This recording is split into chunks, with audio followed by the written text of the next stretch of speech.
नेपालमा द्वन्द्वकालमा भएका घटनाका कारण पीडित भएका व्यक्ति तथा निजका परिवारका सदस्यले छिटोभन्दा छिटो न्याय प्राप्त गरून् भन्ने कुरामा सरकार संवेदनशील छ, गम्भीर छ।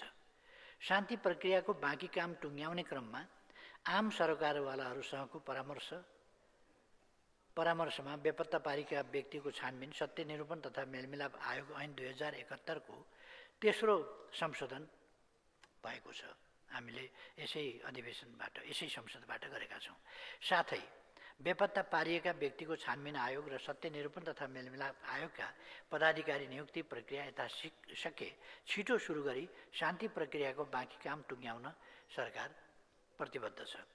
यसमा अहिले पनि म प्रयासरत छु।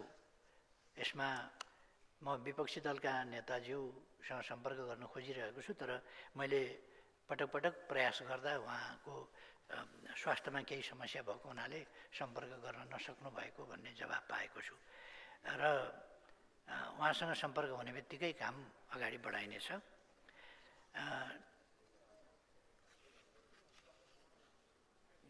नेपालको संविधानले फोहोर मैला व्यवस्थापनको कार्य स्थानीय तहको कार्यक्षेत्रमा राखेको विदितै छ।